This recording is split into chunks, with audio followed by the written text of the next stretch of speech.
Good afternoon, everybody. It is a Sunday. Apologies for no video last week. Been really busy. Didn't have time. Typical excuse, but we're making up for it today. But before I do start the video, please make sure to leave a like, leave a comment how you store your eBay clothing to resell and how your week's been on eBay. And if you'd like more of these videos, then hitting the subscribe button will enable you to get these weekly update videos. If you want to hit notifications on, you'll be notified when they come out as well. But today I wanted to talk about how to effectively store your eBay clothing items. Now, the reason for why we do this is number one, which is the main reason, which is to avoid defects. If you're not sure what a defect is, a defect can come under a few categories, but the main one and the main purpose of this video is if you sell an item and you can't find that item, you haven't either stored it correctly or you've sold it previously, and because you haven't kept up with the SKU numbers, it's enabled you to relist it not knowingly, without not even having the item.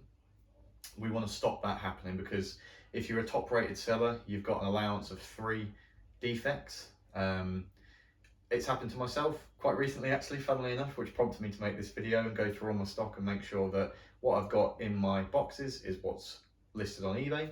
The second reason is ease of storage. What I mean by that is having all of your items compactively stored so it's effective for you to pick and pack when they sell, and also to keep them in storage to make sure that you're utilizing all the room that you may have in your office or your workspace or even in your spare room in your house. And the third one is ease of postage. So what I mean by that is when an item sells, you can look at the SKU number, look at the appropriate box, pick the order from the box, put it in a poly bag, get the label, slap it on and post it. It's that easy. So this is my personal way of storing my eBay clothing items. I'd recommend doing this if you have between 100 to 500 items. Any more than that, and it can get a little bit confusing, but for your average part-time or even full-time seller, whereby you've got 100 to 500 items, this is the method that I would recommend and that I've used for a few years now. So we'll start it off with what you need to buy or purchase to enable you to store your eBay items like this. The first one is sticky labels. Now you can get these from everywhere and anywhere. You can get them online.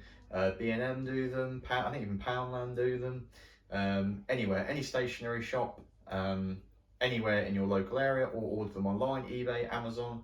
And what this is going to enable you to do is to write the SKU number, which we'll get into in a moment, to put onto your item so that it correlates with the box and the label on the item, so that you know when it sells, you know where it is in which box, which parcel it is, so you can effectively pick it out to get it ready to post to the buyer.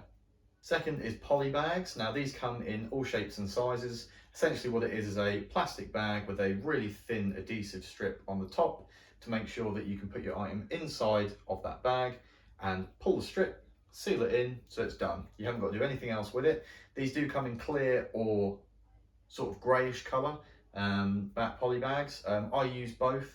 Typically I'll use the clear ones to store the items in the boxes, and then the grey ones to put the clear one into the grey one so that it's got a double layer of protection. You don't have to do that, you can just get the grey ones. I think they work out around about 10 pence each, so just make sure you incorporate that into your postage costs when you're selling your item. But I like having the clear and then the grey bag because it gives you an extra layer of protection. If you're ever unsure that the SKU number may not be correct, they're clear so you can see the item and see what it is. With the grey ones, you don't have that level of transparency with it, but it does save you another 10p, per item. So if you just want to use the grey ones, that's absolutely fine. I do it with some of my items, but most of them are clear, poly bagged, and then put into the grey ones when they're ready to sell. And the third thing is storage boxes. Now I use 70 litres to 80 litres for my storage boxes. These will range anywhere between £7 a box to £10, sometimes £11. Making sure that you've got a good sturdy box, good sturdy plastic box for storage of your items is really, really important. Again, you can get these from B&M, The Range, Tesco's, online, anywhere really, but make sure you're not spending much more than about £10 or £11 on these boxes. Argos and places like that are trying to put them out for £25 for free, sort of like smaller boxes, like 40 litres. The Range, if you've got one local to you, or B&M, is great to get these boxes from, but just make sure they're a good sturdy plastic because they are going to be holding a little bit of weight in them, and especially if you're stacking them up like I do, you want to make sure they're sturdy enough to withhold that weight.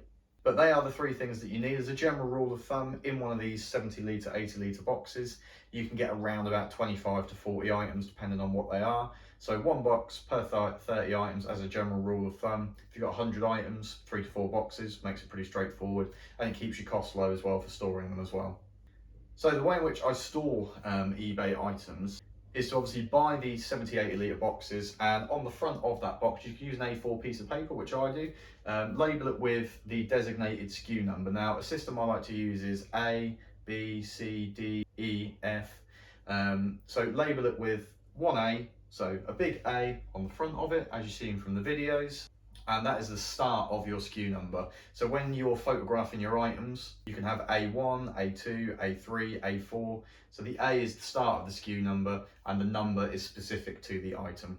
So when you're photographing your items, as you can see in the video, write the SKU number on that label, which you can put pit-to-pit measurements and length measurements as well if you'd like to give a little bit of transparency for the customer to make sure the measurements are right. But on that sticky label will have your SKU number. So for example, A01. So we know that the start of that SKU number is A, we know the box is A, and then the number is specific to the actual item itself. So you can have A1, A2, A3, A4, A5, and so on and so forth. And to make sure on your eBay listing that the SKU number matches the eBay listing, as you can see when you're going through the eBay listing, one of the first 3 or 4 boxes that pops up is SKU number, SKU number. So we need to write the specific SKU number that is specific to the item. So if the item is A01 on the SKU number, on the eBay listing we'll put A01. Now when that sells, that will be a specific SKU number and we know where the box is, what the specific number is, so it makes it really, really easy to not have any defects, for it to be easy to post, and for it to be easy to be stored. So as a general rule of thumb, just make sure that the SKU number matches the sticky label and you'll be good. And just remember, when you are storing your items, make sure the SKU numbers go in the correct boxes. So A01 will go in A, B02 will go in the B box, and that makes it really easy to make sure that when your eBay item sells, you know which box to go to and which specific number it is that the buyer has purchased. And just remember to make sure when you're doing your photography, you are taking a photograph of that SKU number on the label, on your poly bag, so you know that it correlates with the listing. So that's it for today. I just wanted to show you my way of how I store eBay items to make sure you avoid defects. It's easy to store and easy to post. Please let me know how you store yours. I know there's countless methods out there. This one works for me, being a part-time eBay reseller with around 250 to 300 listings, selling between 50 and 20 per month at the moment, listing 1 a day. Thanks for watching.